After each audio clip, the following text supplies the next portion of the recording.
Hiperplasia prostática benigna, ¿no? Que es parte de los tumores de próstata, de la neoplasia de próstata. Si recordamos bien, ¿no? La fisiopatología netamente se debe al descenso de testosterona en el hombre y la sensibilización de los receptores a esto mismo por parte del estrógeno, que esto va a provocar posteriormente el aumento de tamaño de las células prostáticas, ¿no? Vimos anteriormente los métodos con los cuales diagnosticamos, principalmente examen general de orina, la prueba de antígeno prostático, que ya les mencioné, que es cierto que se puede elevar, pero no nos confirma un cáncer de próstata, sino nos dicen principalmente que hay un crecimiento de la glándula prostática. Entonces también tenemos que pedir otros estudios, ¿no? Como ecografía renovesicoprostática, tomografía. La tomografía nomás se va a solicitar en hematuria para descartar algún tipo de malformación, obstrucción, infección, etc., ¿no? Y bueno, vimos anteriormente los tratamientos clínicos y el tratamiento quirúrgico. Si hablamos de los clínicos, usamos los alfa bloqueadores que pueden ser selectivos y no selectivos. Si hablamos de los selectivos, ¿cuál era su problema con los selectivos? Que podían producir bradicardia, hipotensión, ¿no? En cambio, los selectivos no producían estos efectos, pero sí podían producir algunos síntomas como vértigo y mareo, ¿no? Bien, y otra parte del tratamiento farmacológico están los inhibidores de la 5-alfa reductasa, que bloquean la conversión de testosterona en dihidrotestosterona. No, lo que hacía era bloquear que estos receptores dejen de recibir la estimulación por parte de la testosterona, los andrógenos, y así la glándula prostática empieza a disminuir de tamaño. Pero recientemente los cambios se ven en 2 a 3 meses después de comenzada la medicación. ¿Qué efectos adversos tiene? ¿No? Puede producir ginecomastia, adelgazamiento de la voz, galactorrea, ¿no? ¿Por qué? Porque el cuerpo masculino deja de recibir la testosterona y puede haber una feminización de las células del cuerpo. Y bueno, tratamiento quirúrgico está la resección transuretral de la próstata, que se hace a través de citoscopía por la uretra.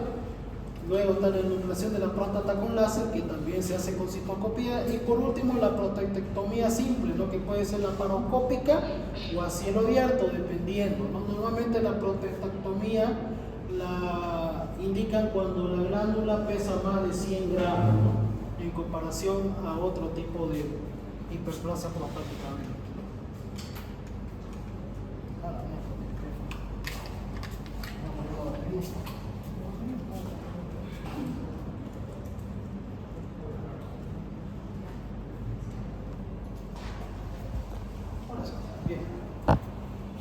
Bien, carcinoma de próstata, ¿no? El carcinoma de próstata vendría a ser la evolución de la hiperplasia prostática benigna. No se tiene en claro qué tipo de hiperplasia prostática van a progresar a un carcinoma prostático. En sí no se tiene en claro cuál es la causante, pero se dice que principalmente se debe a factores genéticos y también la exposición a algún tipo de sustancias, los solventes, cuando trabajan con químicos, va a facilitar. También se asocia mucho con el consumo excesivo de tabaco, ¿ya? Entonces no todos los hombres que manifiestan una hiperplasia prostática benigna van a llegar a ser un carcinoma prostático, pero sí predisponen, ¿no? Normalmente el carcinoma de próstata se divide en 2 grupos dependiendo a su tipo celular. Pueden ser carcinoma de próstata de células epiteliales o no epiteliales. Las epiteliales son las más comunes, se puede decir que el 98% de los casos son epiteliales y el otro 2% son no epiteliales. Si hablamos de los epiteliales, pueden ser carcinoma de próstata endometrioide, mucinoso, en signo de anillo, quístico, adenopavimentoso o adenoescamoso, como dicen algunos, de células de transición neuroendocrina y comedocarcinomas. Normalmente las neuroendocrinas son las que pueden secretar algún tipo de sustancia como testosterona, que eso va a ser un círculo vicioso que va a hacer que la glándula siga aumentando de tamaño. Y el problema de este tipo neuroendocrino, que cuando hace metástasis, como es que está produciendo testosterona, también donde haya hecho metástasis van a crecer en gran proporción de una manera bastante rápida. Entonces se podría decir que esta es la que evoluciona más rápido, la neuroendocrina. Luego están las no epiteliales, que no se relacionan en sí con células propias de la glándula prostática, pero son el rhabdomyosarcoma, el leiomyosarcoma, osteosarcoma, angiosarcoma, linfoma y neoplasia metastásica. Aquí podemos observar lo que es una próstata y podemos ver que en una de sus porciones se observa el tumor canceroso, ¿no? Esta es, por ejemplo, la maniobra del tacto rectal.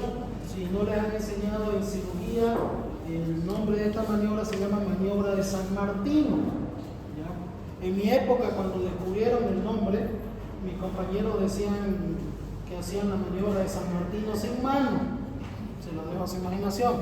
Bueno, entonces, ¿qué consiste en la maniobra de San Martino? ¿No? Hacen un tacto rectal y hacen una estimulación, y normalmente en el borde inferior del recto se va a hacer contacto con la próstata. Normalmente se dice que cuando una próstata de buen tamaño y no es maligna, normalmente cuando ustedes entran y tocan, es como si tocaran la parte palmar del pulgar, esta zona de acá. Se siente blandito, deprime, se siente redondo, pero sin irregularidad. Normalmente cuando es un carcinoma, al momento de hacer tacto, va a haber irregularidades como si fuera un chichón, o a veces cuando ya está muy avanzado tiene características pétreas y es como si palparan el borde del codo, con el dedo. Entonces más o menos palpan el codo y comparan con esto, entonces van a llegar a ese tipo de diferencia. Aquí, como ven, digamos, aquí está palpando el explorador, aquí en algún caso lo puede sentir, pero a veces el tumor de próstata no es en la parte posterior, sino en la parte anterior de la misma, entonces muy difícil de palpar.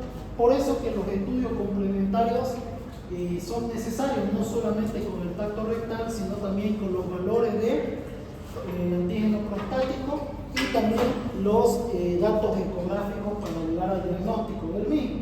Normalmente, si ustedes palpan alguna irregularidad en la próstata o alguna característica pétrea de la misma, la indicación es hacer una biopsia, ¿no? Para ver y confirmar adecuadamente si es un cáncer de próstata, ¿no? Bien, ahora, ¿cuáles son las sintomatologías de un cáncer de próstata? Normalmente en estadios iniciales son asintomáticos. El paciente no va a manifestar mucho tipo de dolencia. En algunos casos se han llegado a encontrar lo que son hematurias microscópicas, pero normalmente pues muy difícil de diagnosticar, porque como no hay síntomas y la hematuria es microscópica, al momento de orinar el varón no va a haber ninguna diferencia en la coloración de la orina, no va a haber disuria ni colaquiuria al comienzo, entonces lo deja pasar. Pero cuando ya empieza a avanzar este tipo de patología, van a haber, ¿no?, de micción obstruida o irritante, osteodinia, que nos indica que ya ha habido una metástasis en hueso, incontinencia urinaria o fecal, que eso nos indica que hay metástasis en médula espinal, muy importante. Si ustedes ven un paciente de la tercera edad que a veces tiene incontinencia urinaria o fecal, no vayan a pensar que es por la edad. En algunos casos, cuando está avanzando la demencia, puede ocurrir esto, pero a veces, si no hay asociación a pérdida del estado de conciencia, pérdida de la memoria, hay que evaluar, ¿no será que ha hecho una metástasis a la columna y tal vez esa es la incontinencia? Entonces siempre tenemos que tomar en cuenta estos datos, ¿no? Linfedema en extremidades inferiores, se le hinchan de la nada, ya normalmente son posicionales. Fosfatasa alcalina elevada, algo muy interesante en la metástasis, cuando hay metástasis ósea, en cáncer de próstata la fosfatasa alcalina va a estar elevada. Normalmente este es un marcador de daño pancreático y hepático, pero también se puede elevar en un cáncer de próstata, ¿no? Aunque la fosfatasa alcalina también no es diagnosticante de una metástasis, ¿ya?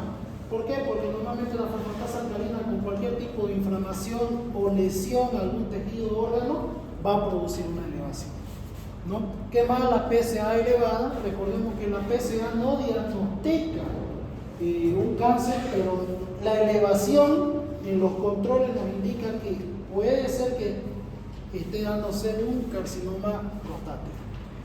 Examen rectal anormal, lo que mencionamos, ¿no? Si ustedes agarraron, vieron una ecografía, en la ecografía no se logró detectar adecuadamente si es o no es un cáncer de próstata, se la ve aumentada de tamaño. El paciente tiene sintomatología, entonces ustedes tienen que proseguir a hacer el tacto rectal, ¿no? Y en algunos casos, si está normal, no, tendría que dar la sospecha del mismo, ¿no? ¿Qué más se pide para diagnóstico? Una biopsia de próstata ante la presencia de PSA elevada, prueba rectal anormal o ambas, ¿no?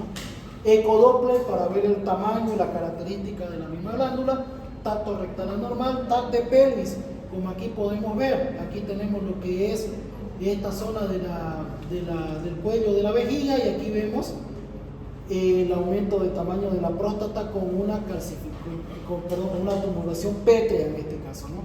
Tenemos una próstata sana y una próstata en carcinoma. Normalmente esto, como le digo, se pide ante la sospecha, no es un estudio de rutina. Y luego la mamografía ósea para ver si ha habido metástasis en hueso, porque normalmente la próstata, el primer lugar donde metastiza es el hueso, y ese hay que tomar mucho en cuenta. Normalmente si es un paciente que se queja que tiene polaquiuria, dificultad en el chorro miccional, y aparte ha perdido peso de golpe, nada raro que sea un carcinoma prostático con metástasis a hueso. Normalmente esto pasa cuando van a provincia. Como en provincia no tienen controles rigurosos de esta parte, y como mencionamos aquí, el carcinoma prostático al comienzo no da síntomas, recién cuando empieza a dar síntomas ya está avanzado, entonces puede ser que le llegue directamente ya al paciente con metástasis, como me pasó una vez en Provincia, que llegó un abuelo que decía, bueno, creo que tengo problemas de próstata, tenía unos 65 años. ¿Qué pasa? Mire, hace unos 3 meses, hace un mes me empezó a tener dificultad para orinar, me decía el abuelo. Ah, ya, ¿y qué es lo que, por qué está tan flaco? ¿No come? ¿Cómo? Me dijo, pero hace 5 meses empezó a perder peso. Ya después cuando salió el hemograma estaba con una anemia normocítica normocrónica, o sea, no estaba siendo estimulada la médula ósea. Hicieron una ecografía, se veía una próstata grande, pero lo llamativo era que ya había síntomas 5 meses atrás, y recién la polaquiuria comenzó un mes previo de la consulta. Entonces ya estaba avanzado y normalmente lo derivamos a este paciente, me acuerdo. A las 2 semanas vino la sobrina y me dijo que había fallecido, ya que lo habían mandado al hospital de segundo nivel y le habían dicho que había metastizado por todos lados, incluso ya estaba hasta en pulmón. Ya, entonces hizo una neumonía y se lo dio, ¿no? Entonces pasa a veces, ¿no? Que no le llega con la sintomatología urinaria, sino ya cuando está avanzado. Tratamiento, normalmente radioterapia y vigilancia activa. Normalmente, si es los carcinomas de próstata, si se logra detectar a tiempo cuando no han aumentado mucho de tamaño y no han metastizado, sobre todo en la zona local, con radioterapia se logra controlar. Si ustedes lo diagnostican antes de que haga metástasis, no es muy agresivo. Por eso que dice radioterapia y vigilancia activa. ¿En qué consiste? Se hace radioterapia al paciente, se le da tratamiento para hiperplasia prostática benigna y luego se lo vigila cada 3 meses con controles de PSA. Normalmente si los controles de PSA se mantienen, entonces significa que no hay una reactivación del carcinoma. Pero si ustedes ven que a pesar de la radioterapia la PSA vuelve a elevarse, significa que ha habido una célula que se ha salvado por ahí y está volviendo a producir el cáncer. Entonces hay que volver a hacer otras sesiones de radioterapia, ¿ya? Como pueden ver, las sesiones actualmente en la última generación son localizadas, ¿no? Aquí con tomografía se guía más o menos qué parte van a irradiar y disparan y hacen sesiones de radioterapia. Antes la radioterapia era como ir a Chernobyl, agarraban y te disparaban todo el cuerpo, se te caían los dientes, se te caía el pelo, tenías quemaduras de piel, ¿no? Entonces aquí no, ahora ya se puede utilizar, los equipos actuales ya hacen irradiación localizada. Incluso hay equipos que hacen irradiación 360 grados. Por ejemplo, aquí aquí tiene la tumoración en la parte anterior de la próstata, pero si estuviera en la parte posterior, ¿cómo lo hacemos? Hay equipos donde al paciente lo ponen ahí y lo hacen girar y le van irradiando a 360 grados todo el cáncer para solamente hacer, estimular con radioterapia la zona que queremos revisar, no todos los órganos sanos que también pueden sufrir daño, ¿no? Bien, luego está la prostatectomía radical. Normalmente esta está indicada cuando ha habido una metástasis en la zona local, principalmente en la zona de urétere, en la zona de urétere, en la zona de retroperitoneal. Entonces se tiene que hacer una prostatectomía radical, se retira la próstata, incluso a veces terminan llevándose pedazos de vejiga. Entonces a veces tienen que hacer una reconstrucción parcial o a veces hacer una anastomosis entre uréter a uretra directamente, extirpando la vejiga metastizada. Lo vamos a ver posteriormente, ¿no? Y luego está privación de andrógeno. Hay algunos medicamentos que disminuyen la generación de andrógeno, o sea, suprime tanto estrógeno como testosterona, ¿ya? Como son la triptorelina, histrelina y leuprolida, ¿no? Pero el problema con estos medicamentos que aparte de que producen que las células prostáticas dejen de crecer o ser estimuladas con los andrógenos, también pueden producir disminución en el metabolismo en general del cuerpo, ¿ya? Van a ser propensos a infecciones, las heridas van a tardar en cicatrizar, etc. Orquiectomía, cuando a pesar del tratamiento hormonal, radioterapia, quirúrgico, siga bien o ya metastizó a distancia y hay bastantes tumores que están produciendo, sobre todo los neuroendocrinos que están produciendo secreciones, la orquiectomía es lo indicado, en otras palabras, es una castración. Retiran los testículos que son la principal fuente de testosterona. Actualmente ya no se llega a tal extremo, pero normalmente cuando todos los tratamientos conservadores no quirúrgicos ya se agotaron y aún así el paciente sufre de lo mismo, se tiene que proceder para tratar de darle un poco de confort al paciente a la orquiectomía. Si a pesar de eso, porque me dirán, bueno doctor, ya le cortó los testículos, ya estamos tomando medicamentos para estimular andrógenos, ¿será que sigue habiendo testosterona en el cuerpo?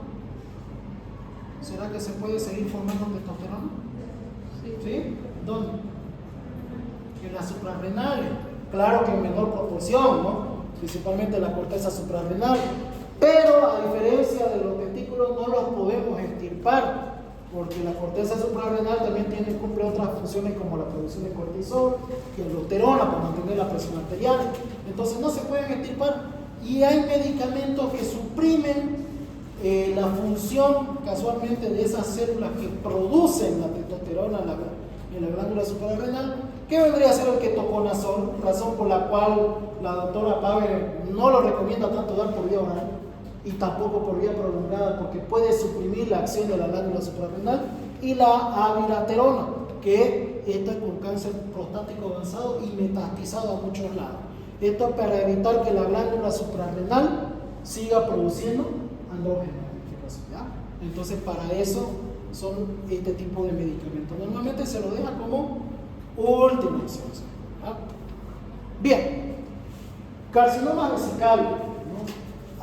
El cáncer de vejiga es el segundo cáncer más común de la vía urinaria. El primero era el de próstata, el segundo y el tercero vendría a ser el renal, ¿no? Responsable del 7% de los casos en hombres y 2% de las mujeres. Entonces, el cáncer de vejiga es más común en hombres que en mujeres. Normalmente este es el que se subdiagnostica muy tardíamente. ¿Por qué? Porque al igual que el de próstata da muy pocos síntomas al inicio. Da la casualidad que una persona conocida en nuestro país sufrió de esto y casualmente se lo diagnosticaron en un laboratorio de rutina que se hacía anualmente. ¿Alguien sabe quién era?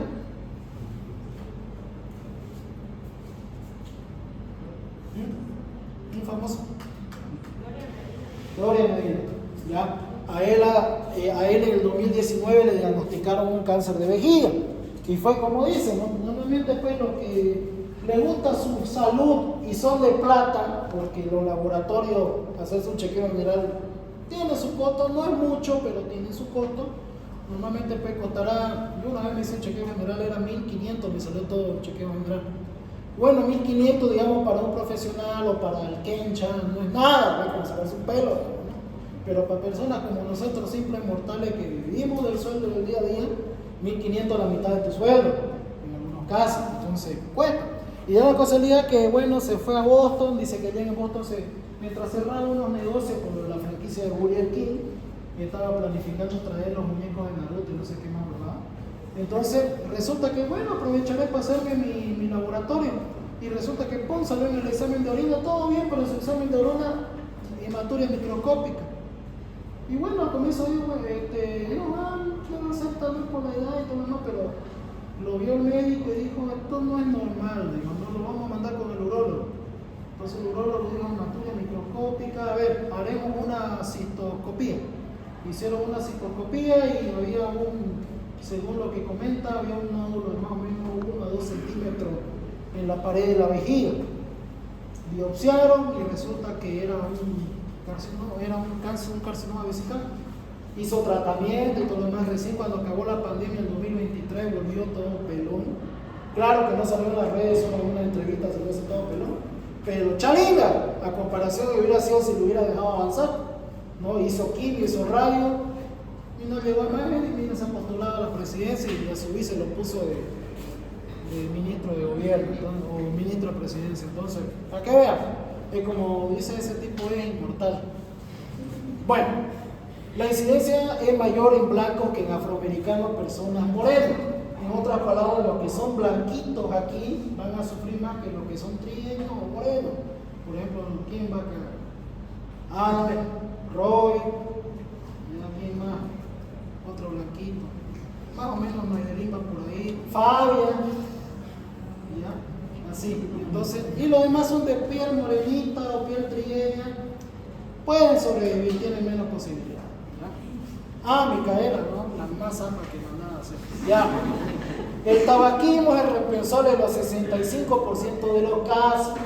Nuevamente volvemos a hablar del cigarro. ¿Ya?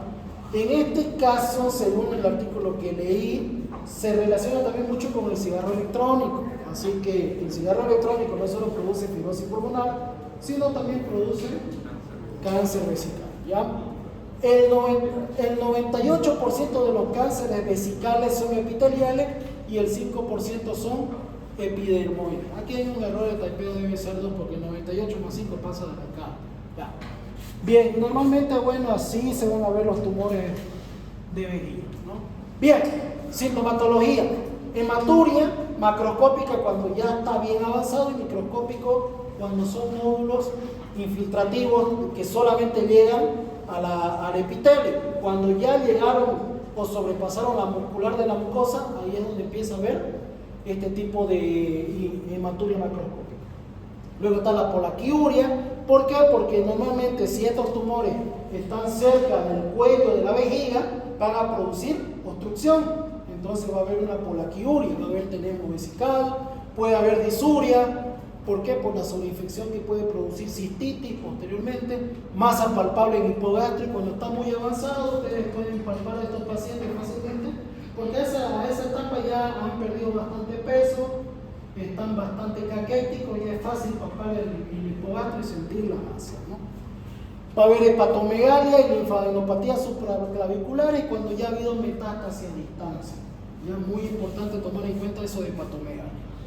Diagnóstico, examen general de orina, se va a buscar la hematuria, en este caso va a haber anemia y metástasis ósea, sedimento urinario, va a haber células exfoliadas, que es casi característico de tumor de vías urinarias. Ya las células exfoliadas, normalmente cuando hablamos de cáncer de vejiga o de uréter, en el examen de orina, en el sedimento se van a encontrar células exfoliadas. Luego está la urografía por TAC, que se hace un contraste endovenoso con tomografía para ver dónde tiñe más. Y luego está la citoscopía, más biopsia, esta es una citoscopía, ingresan por la uretra, ¿no? Y observan dentro de la vejiga este tipo de masa o tumoración en el lumen vesical, ¿no? El tratamiento, por ejemplo, aquí está la citoscopía, ¿no? Entran por la uretra y observan dentro de la vejiga. Claro que para el hombre es mucho más traumático por los 10 a 5 centímetros más de uretra que tiene con una mujer. Y el diámetro es un poquito más delgado en comparación a la mujer, ¿no? Tratamiento quimioterapia intravesical, a través de citoscopía, administran quimioterápicos para hacer una, ¿cómo le digo? Una impregnación local, ya que la vejiga, al igual que el pulmón, riñón es un órgano donde ciertos medicamentos les cuesta llegar, ¿ya? Entonces se hace quimioterapia intravesical. Incluso se utiliza la vacuna BCG para el tratamiento de nódulos pequeños vesicales. Ya hay un estudio que se dio que la vacuna BCG o el bacilo de Carniel-Yarin puede producir destrucción de estas células. Entonces hacen este tipo de quimioterapia intravesical con vacuna BCG, ¿ya? Luego está la resección transuretral, tumores únicos o no invasivos. Hay un tumor ahí como el que acabamos de ver acá, entran por citoscopio y resecan por el mismo citoscopio, sacan todo el tumor, ¿no? Cistectomía parcial, si es muy grande como para que pueda ser extraído por citoscopía, se hace una cistectomía parcial, como en este caso se resecó una parte del cuello de la vejiga. Y luego toda la cistectomía radical, cuando ha invadido ya toda la pared de la vejiga y ya está metastizando en los órganos circundantes. Por ejemplo, en las mujeres lo primero que metatiza es trompa de falopio, y en el caso de los hombres túbulos deferentes y testículos. Entonces se tiene que sacar todo, ¿no? En ese caso. Radioterapia se realiza también en estos casos, y quimioterapia endovenosa, principalmente cuando no se puede hacer quimioterapia, o sea, está muy grande la masa. En este caso se tiene que hacer quimioterapia endovenosa, no quimioterapia intravesical. Y bueno, los cánceres ureterales y de pelvis renal. Aquí tenemos, por ejemplo, la imagen, tenemos la pelvis renal, el uréter y el tumor que está en medio del uréter, ¿no? Entonces ya se imaginarán, si hay un tumor en uréter, qué tipo de sintomatología va a desencadenar el paciente. Son raros, representan el 4%, más común a partir de los 65 años, muy raro verlo en personas 50, 45 años, más común en hombres que en mujeres, en una proporción de 4 a 1. De 4 mujeres, de una mujer, 4 hombres pueden tener este tipo de cáncer, ¿no? El tabaquismo y la exposición a solventes se vuelve a relacionar. Dice que el tabaquismo se relaciona, pero principalmente el que lo desencadena son los solventes, ¿ya? Trabajan en el área química, por ejemplo, agroindustria, farmacia, química en general, ¿no? Causa más común: consumo excesivo de analgésicos, aquellos que abusan de loaína, ketorolaco, aspirina, paracetamol, ibuprofeno, que toman ante cualquier tipo de molestia, tienen esta predisposición.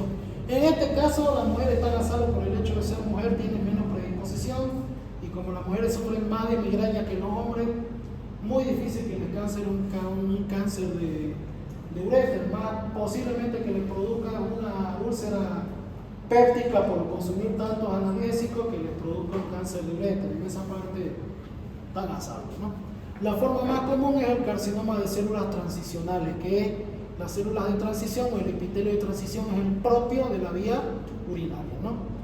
Sintomatología, principalmente hematuria, dolor en flancos, aquí vemos, ¿no?, la tumoración en el uréter, disuria, anorexia y pérdida de peso, y una masa palpable, sobre todo en la región de flanco, ¿no?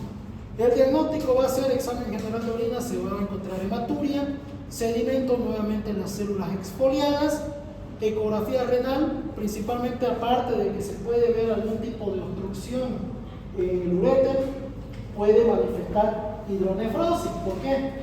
Porque como la orina no puede pasar por ese uréter, va a regurgitar a la pelvis renal y va a congestionar todo el sistema pielocalicial. Y entonces esto a la larga, si se deja pasar, puede evolucionar a una insuficiencia renal crónica o renal. Entonces hay que estar a la expectativa, ¿no? Luego está la urografía con TAC y la ureteropieloscopía, que es lo que vemos acá. Usan el citoscopio y entran con un citoscopio un poco más largo hasta el uréter para visualizar la masa, en este caso, ¿no?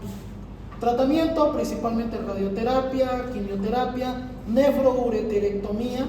Normalmente cuando hay lesiones multifocales se tiene que sacar lo que vimos al comienzo, riñón, uréter, con el tumor incluido, y la ureterectomía distal cuando casualmente el tumor es cerca de la vejiga. En ese caso se tiene que sacar todo el uréter y parte de la vejiga. Ahora, ha habido casos donde se extirpa toda la vejiga por metástasis. Entonces, ¿qué se hace? Se hace una anastomosis, como dicen, pielo-uretral. En otras palabras, con los remanentes hacen una conexión directamente del riñón a la uretra. En otras palabras, este paciente no va a tener reflejo de ignición, y bien el riñón empieza a producir orina, lo va a eliminar. ¿Por qué? Porque ya no hay vejiga. Entonces estos pacientes son candidatos ya sea por una urostomía, o sea, con un catéter hacia afuera, o en algunos casos un sondaje permanente para que se recolecte la orina de manera normal, ¿no? Bueno, aquí concluimos. Hasta aquí va a ser su segundo